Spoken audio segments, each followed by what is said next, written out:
Meral high school के मैदान में श्रीमद् भागवत कथा के चौथे दिन श्री वृंदावन धाम से पधारे प्रसिद्ध श्रीमद् भागवत कथा वाचक आचार्य पंडित कुंज बिहारी शुक्ला जी से खास बातचीत पत्रकार विवेकानंद चौबे के साथ। महाराज जी का स्वागत है और मेराल में श्रीमद् भागवत कथा महाराज पंडित कुंज बिहारी शुक्ला जी के मुखारविंद से आयोजित है। आज चौथा दिन है कथा के। हम जानेंगे उनसे यह कथा कब से और कैसे हो रही है, कब महाराज जी का यहाँ आगमन हुआ। जी महाराज जी राधे राधे। जी राधे राधे। मेराल की पावन धरा पर आप पत्रकार बंधुओं का भी बहुत बहुत स्वागत है।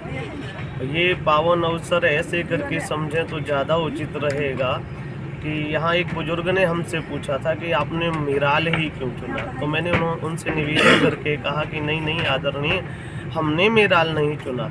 मेराल की पावन धरा ने, यहाँ की कुलदेवी ने, यहाँ के पितरों ने और यहाँ की पुण्यमयी भक्तमयी माताओं ने हम जैसे दास को चुना जो पहली बार मेराल की पावन धरा पर श्रीमद् भागवत महापुराण की कथा हो रही है। देश के विभिन्न कोनों में बहुत बड़ी बड़ी कथाएं हो रही हैं, लेकिन झारखंड अभी वंचित है ऐसे पावन उत्सवों से। तो ये गांव के, नगर के कुलदेवी कुलदेवताओं की कृपा है मुझ जैसे दास पर, जो भगवान की गाथा को कहने का शुभ अवसर मिला। और ऐसी पुण्यमयी तिथि में जब माघ का महीना हो, भगवान सूर्य की परम कृपा हो, तब जाकर ये अवसर प्राप्त हुआ। तो ये न केवल मेरे लिए, संपूर्ण गांव के लिए, आप सभी के लिए परम सौभाग्य का अवसर है। आओ धर्म ध्वजा फहराएं, हम सब मिलकर हाथ बढ़ाएं। आपका परिचय महाराज जी?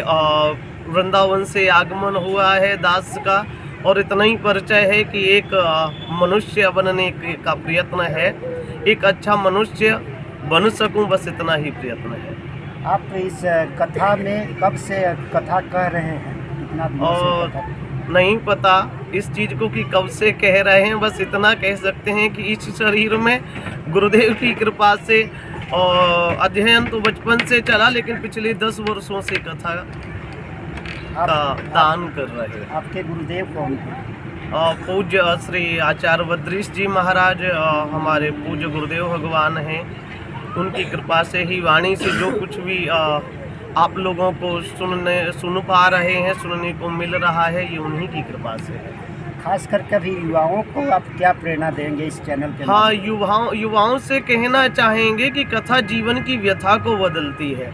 कथा केवल भजन के लिए और केवल माला झोली के लिए, तिलक के लिए नहीं है। कथा में जीवन को उत्कृष्ट कैसे बनाएं, कैसे व्यवहारिक होके धन संपत्ति से लेके अपनी सुविधाओं का कैसे सदुपयोग करें, ये कथा सिखाती है।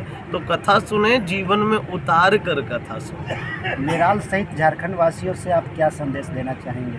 मैं बस यही संदेश देना चाहूँगा कि संपूर्ण भारत भूमि को एक बार देखें। लगभग हर स्थान से ऋषि हैं, हर स्थान से उच्च कोटि के कथा प्रवक्ता हैं जो कथा का दान कर रहे हैं। झारखंड में क्यों नहीं है? ऐसा क्यों है कि झारखंड में कोई उत्कृष्ट कोटि के नहीं है? इसका सबसे बड़ा कारण है कि झारखंड में गुरुकुल नहीं है, संस्कार नहीं है। हम जैसे तैसे करके उन्हीं संस्कारों की ओर, उसी गुरुकुल की ओर जा रहे हैं। हम आप लोगों से, सभी युवाओं से, झारखंड वासियों से निवेदन करेंगे, गुरुकुल के लिए काम करें, अपने संस्कार, अपने धर्म, अपनी संस्कृति के लिए काम करें, सनातन धर्म के लिए काम करें। यदि धर्म रहेगा तो हम सब रहेंगे, धर्म नहीं होगा तो हम में से कोई नहीं होगा। आगामी कथा आपकी कहाँ पे होगी? आगामी कथा रांची के गिद्दी भुरकुंडा में है 9 फरवरी से, उसके बाद 16 फरवरी से। तो अभी तो कथाओं का सिलसिला झारखंड में ही है। झारखंड ने बाहाँ पकड़ ली है, हमें कहीं और जाने नहीं दे रहे। तो अभी तो झारखंड की पावन धरा पर ही कथाएं चल रही हैं। कोई ऐसा प्यारा भजन जो आप इस चैनल में गुनगुना कर दर्शकों को? हाँ, बस एक ही। हर देश में तू, हर भेष में तू, तेरे नाम अनेक तू एक ही है। तेरी रंग भूमि यह विश्वधारा, सब खेल में मेल में तू ही है।